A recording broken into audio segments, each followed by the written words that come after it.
We're headed into Thanksgiving tomorrow, Wednesday before Thanksgiving. Lots of folks going to be hitting the road. A big travel time indeed. So if you are maybe heading out to the coastline, there is some cautionary tales to let you know about. We're talking about the return of some sneaker waves starting Thanksgiving Day and then taking us through the weekend as our skies begin to dry. But right now, just holding on to the wet conditions as we prepare for the wind to start to pick up. But remember, staying safe along the Oregon coast and the Washington coast will be a must by staying off those rocks, the jetties, and the logs, even as our weather begins to dry by the end of the week and into our weekend. Right now, nothing but the cloudy skies and the wet weather finding its way back into the Portland, Vancouver area. 45 degrees, that's where we currently reside, and that's really all we've managed to squeeze out for much of the day today, as our visibility is impacted by that widespread moisture, falling back to single digits for us here in Portland, Vancouver, down to about 3 miles visibility for parts of the coastline, as this flowing of moisture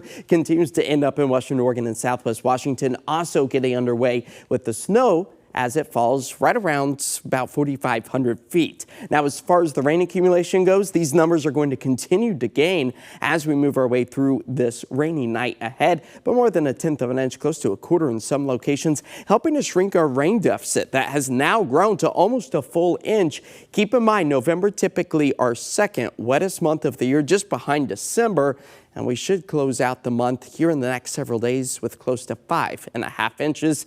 Right now, only about 3.25 in the bucket, as temperatures right now stabilizing into the mid-40s thanks to that wet weather. As the rain takes us through the rest of this evening, temperatures at least stable into the mid-40s, as the low 40s are anticipated by the time sunrise approaches. But this flow of moisture is really kind of riding along the jet stream as mild temperatures still remain to our south. That's what's really keeping things on the comfortable side over the next several days, as a low pressure system then moves back into place just in time for Thanksgiving Day itself, which means the rain will remain. So for the start of the day tomorrow, maybe if you're just hitting the road, expect to hold on to the wet weather potential. The winds, they'll start to taper back by the afternoon hours as a brief drying trend for much of the I-5 corridor gets underway by Wednesday afternoon and evening, just for that low pressure system to give us some very light scattered showers. So this isn't going to be as intense on Thanksgiving as what we are currently experiencing, but nonetheless, still going to be remaining on the wet side as rain gauges on top of what we've already picked up on, closing in at nearly 3/4 of an inch to almost a full inch for the I-5 corridor, closer to 1.5 inches for the coast. The snow elevation levels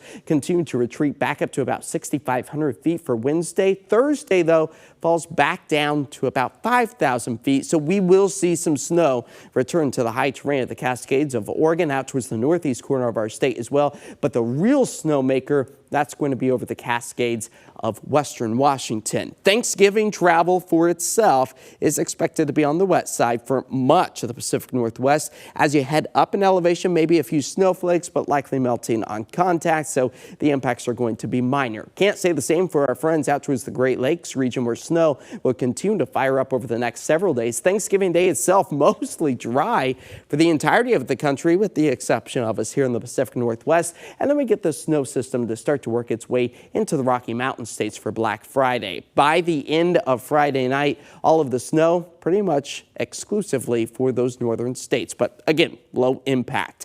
44 degrees, that's where we fall to tonight. Tomorrow, back up to the low to mid-50s. And for Thanksgiving Day itself, expecting to see a few of those scattered showers. It will be breezy at times with winds nearing about 20 to 25 miles per hour. 7-day forecast shows dry skies returning Friday. That takes us into the holiday weekend, as well as many folks are liking this forecast as they prepare to start decorating for the holidays. It's going to be comfortable out there and also dry. Yeah, that looks really great. It does. All right, thanks. Still to come.